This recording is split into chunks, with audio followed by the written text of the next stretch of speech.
Bonsoir. C'est chaque année un plaisir que d'accueillir le prix Jean Vigo, depuis près de 15 ans maintenant au Centre Pompidou. Mais ce soir, c'est avec une certaine tristesse, puisque ce sera le premier prix Jean Vigo sans Luce Vigo. Mais elle est là bien évidemment avec nous tous, dans nos cœurs et nos pensées. En tout cas, on poursuivra toujours son travail de découverte, de résistance et de soutien à la création française. Je ne veux pas être trop longue, la soirée, c'est une belle soirée chaque année, mais qui peut être plus ou moins longue.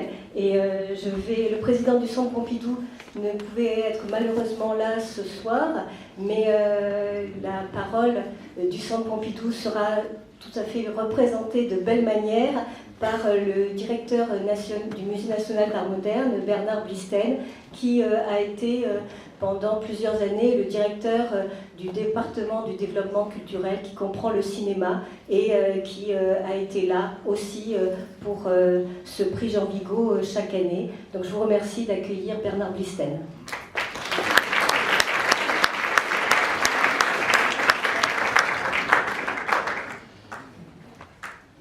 Chers amis, vous me touchez beaucoup. Je suis extrêmement ému d'avoir à dire quelques mots ce soir. Je n'en ai ni l'autorité ni la compétence. Et j'avais effectivement rencontré Luce Vigo, et ce depuis longtemps. Mon père était aussi un homme de cinéma, quelque peu oublié aujourd'hui. Je me souviens que petit, aux côtés d'Henri Langlois, nous entendions souvent parler de Jean Vigo, et que mon père m'emmenait justement voir les films de cet homme qui est considéré comme une des figures absolument mythiques du cinéma. Je me souviens, petit encore, d'avoir rencontré, toujours avec mon père, le grand Michel Simon, et d'avoir dit à mon père, eh bien c'est celui qui joue dans le film Talente de Jean Vigo. Et puis le temps a passé, et j'ai rencontré souvent Luce Vigo, ici même, lorsque de fait je travaillais aux côtés de mon amie Sylvie, et elle me racontait elle-même avec infiniment d'émotion combien il était difficile de parler, somme toute, d'un homme qu'elle n'avait que si peu connu, mais combien il y avait quelque chose d'absolument miraculeux à faire vivre un homme, son histoire, sa famille aussi, à travers justement son œuvre. Et quelque part, je l'ai, oserais-je dire, envié, tant j'ai trouvé absolument magnifique que de pouvoir, d'une certaine façon, construire l'histoire d'un homme, construire l'histoire d'une relation à travers son œuvre, construire quelque chose au-delà des liens parentaux, au-delà des liens qui, de fait, unissent un enfant à ses parents. Et je l'ai retrouvée donc ici, toujours vaillante, formidable, faisant confiance. Et ce que j'ai appris de son rapport au cinéma, moi qui ai connu, toujours parce que je suis le fils de mon père, la complexité même du cinéma, la difficulté qu'il peut y avoir à faire une œuvre, à faire un film, ce que j'ai toujours aimé de Luce Vigo, c'est cette confiance, je dirais même cette bienveillance à l'égard d'artistes qui n'étaient pas tant des artistes reconnus que des artistes qu'à travers le prix Jean Vigo, elle voulait, avec ses comparses, célébrer. Le prix Jean Vigo n'était pas le prix des artistes reconnus, le prix Jean Vigo était le prix de ceux qui, de fait, feraient une œuvre. Et à voir la liste, à voir tous ceux qu'on retrouve d'année en année, ces noms qui vous sont familiers, à voir tous ceux qui de fait était d'ailleurs cette année même à Cannes, on ne peut que se dire que l'intuition, que quelque chose de la passion et de l'émotion avait été bonne conseillère. Donc voilà, je pense à Luce Vigo, je pense à aussi la relation qu'elle a entretenue avec le Centre Pompidou, puisqu'il y a bien longtemps, je crois que c'était dès 2001, que c'est ici même que le prix Jean Vigo est remis. Et vous le savez, le cinéma occupe dans cette maison une place absolument déterminante, je dirais une place de plus en plus prégnante, puisque moi qui suis un homme de musée, je me confronte aujourd'hui à la réalité de l'exposition du cinéma et à la toute présence du cinéma dans l'espace de l'exposition. Donc il est normal que ce soir, je prenne modestement la parole devant vous pour saluer d'abord Luce Vigo, dire, comme Sylvie le disait à l'instant, que de fait, lorsqu'on construit une œuvre, lorsqu'on a une passion, elle reste vivace au-delà de la fin. Puis il est aussi normal de rappeler que dans cette maison, vous le savez, le cinéma a toujours eu de fait une place absolument déterminante, qu'il soit le cinéma dans sa forme la plus classique, qu'il soit le cinéma documentaire, qu'il soit évidemment le cinéma dans sa forme la plus expérimentale, certainement l'une de celles que Luce Vigo portait avec le plus d'acharnement. Donc je suis à la fois heureux et ému d'être avec vous ce soir. Je suis évidemment dans l'attente de savoir qui recevra ce prix, quels sont ceux qui recevront ce prix, car le prix Jean Vigo reste, et c'est là quelque chose de tout à fait absolument extraordinaire, certainement l'un des prix les plus enviés et l'un des prix les plus emblématiques du cinéma que nous aimons. Bonne soirée à tout le monde.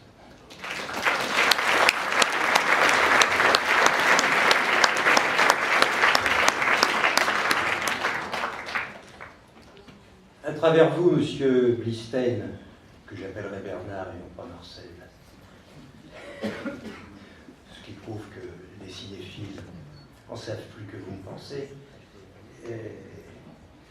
Merci à vous. À travers vous, merci au Centre Pompidou de nous accueillir depuis si longtemps avec la même qualité. Merci à l'ensemble de ces personnels et principalement à Sylvie Prat. Vous avez très exactement dit ce qu'était l'esprit du prix Vigo, à savoir cette volonté de découverte. Je n'en dirai pas plus, vous avez en effet tout dit. Je veux juste remercier nos partenaires, vous en tout premier, mais aussi le Centre national du cinéma, Frédéric Brodin et Xavier Lardou, Arte Action Culturelle, Véronique Kiela et Nathalie Second, le CCAS, Pascal Lombardo, le Festival de Morelia, Beaux-Arts à Bruxelles, l'Institut Jean Vigo et le Festival de Punto de Vista, qui je suppose est quelque part en Amérique latine. C'est pareil, en Espagne.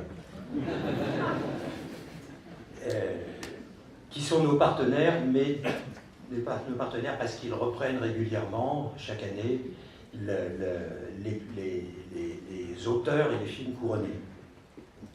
Voilà, je voulais vous dire cela. Je n'en rajouterai rien sur cette année qui a été pour nous une année difficile et douloureuse. Je préfère vous laisser regarder quelques images et nous revenons vers vous juste après.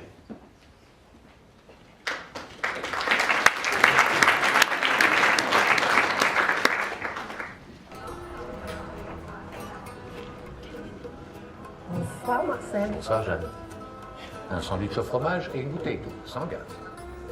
De l'eau? C'est pas pour moi. Bon.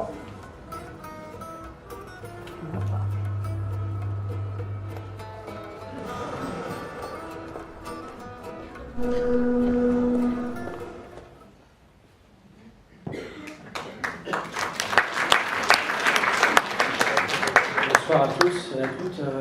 Voilà, nous voulions vous montrer cet extrait pour deux raisons.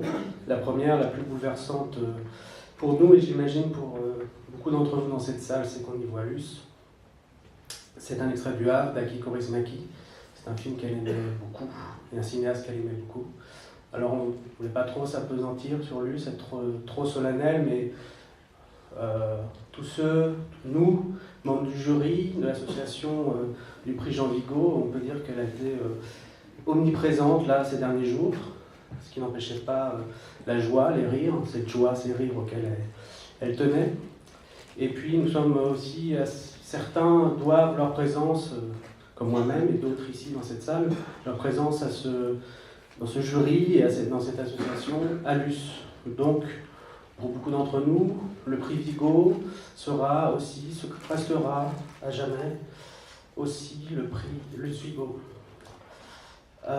La deuxième raison pour laquelle nous voulons vous montrer cet extrait du Havre, c'est que comme souvent depuis quelques années, nous allons remettre un prix d'honneur, et cette année, il est justement attribué à Aki Kaurismäki. C'était d'autant plus important que ce soit cette année que c'était, comme je l'ai déjà dit, un cinéaste qui comptait beaucoup pour Luce. Et Aki Kaurismäki ne peut pas être ici, donc je vais appeler l'un de ses acteurs fétiches pour remettre ce prix. Un acteur, je dois dire que Luce aimait particulièrement. À chaque fois qu'on voyait un film avec lui, Luce tenait à dire combien elle l'admirait et l'aimait. Et voilà, donc je vous demande d'accueillir bien fort André Wiens.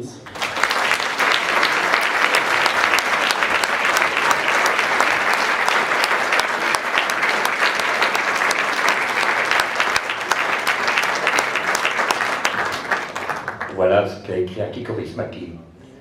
Mesdames et messieurs, je suis très honoré de recevoir ce prix que je ne mérite pas, mais que j'accepte volontiers.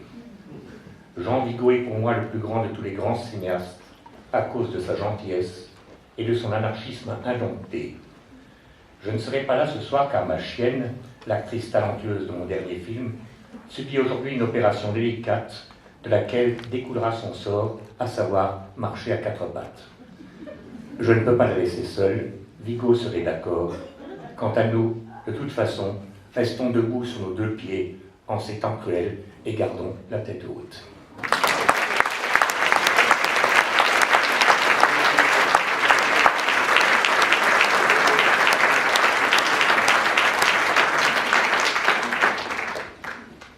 Juste pour vous rappeler le jury de cette année, il était composé de Véronique Godard, Leïla Ferro, Charlotte Garçon, Bernard Benoliel et Alain Kate, Jacques Kermabon, Quentin Melvel, Jean Rabinovici, José Maria Ribard, Marco Suzal et moi-même. Et nous avons vu, pour l'anecdote, 76 longs métrages et quelques dizaines de courts pour arriver à ce que nous allons vous présenter ce soir. Donc pour donner le prix aux lauréats, nous sommes très heureux d'accueillir la flamboyante, la magnifique Agathe Bonitzer. Agathe.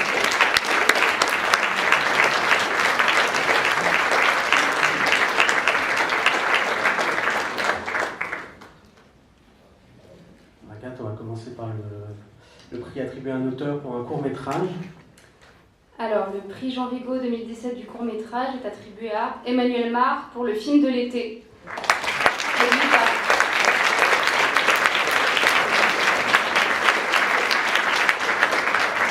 Produit par Pidam, Alexandre Carrier. Alors, je viens de l'apprendre, donc je lis le texte qu'on m'a donné. Pour un film à la fois âpre et tendre, qui, sous son apparente trivialité et sans cliché, parvient à distiller une profonde émotion. Voilà.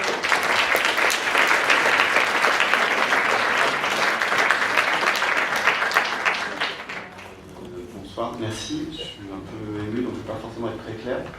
En fait, je voulais remercier, c'est bon, j'ai deux, trois petits à remercier. Je vais remercier mes producteurs, que ce soit Michigan en Belgique et Kidam déjà, parce que c'est rare des gens qui acceptent de soutenir des films quand on décide de les faire 10 jours avant de tourner aujourd'hui.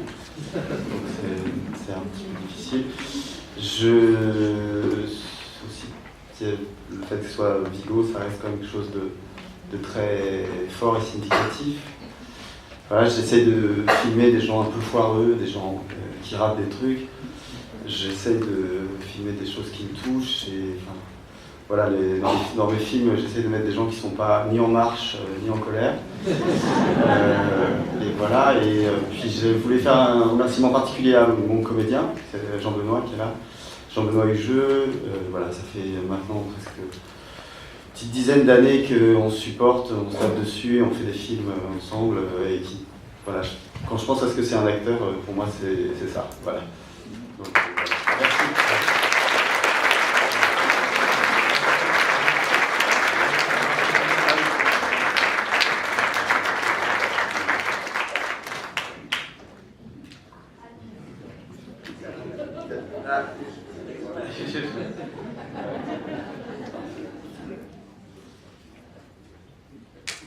Merci beaucoup.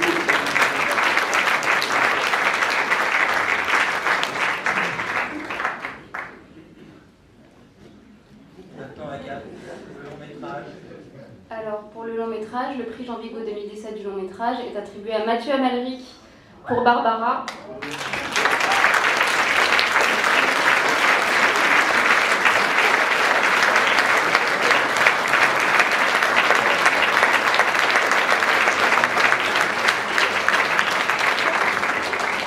Produit par Waiting for Cinema, Patrick Godot. Un auteur audacieux et intense dont la trépidante carrière d'acteur ne doit pas éclipser l'œuvre, celle d'un expérimentateur dont le goût du risque lui permet de se renouveler à chaque film.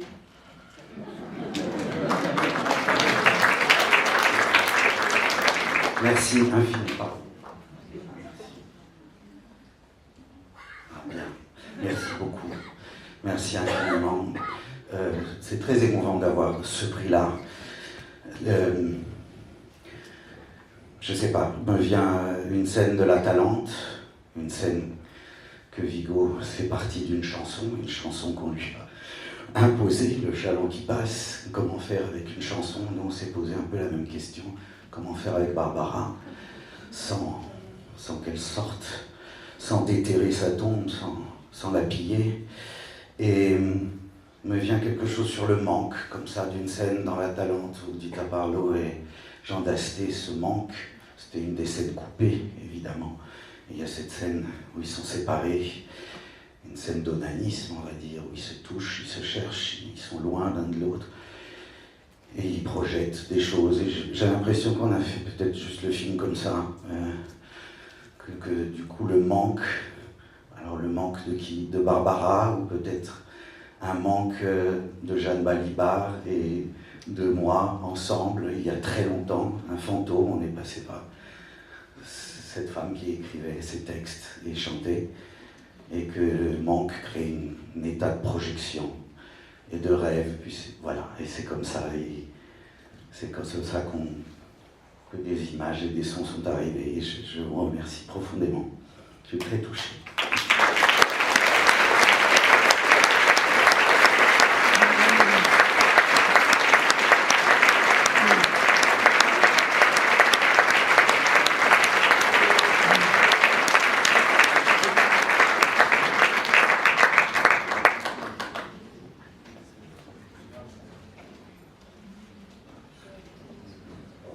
Oui, merci beaucoup, Agathe. Deux mots aussi pour remercier très chaleureusement 3 personnes sans qui l'organisation de ce prix ne sera pas ce qu'elle est. Et Dieu sait si nous sommes forts en organisation, comme vous l'avez remarqué ce soir. Anne Vaugeois, Eva Relance, et Isabelle Buron, notre attachée de presse.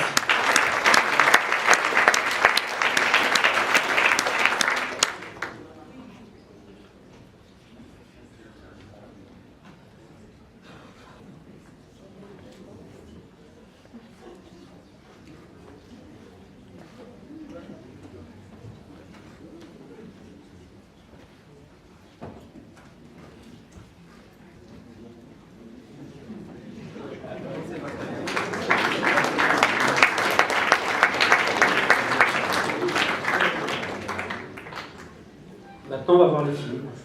Les 2 films primés.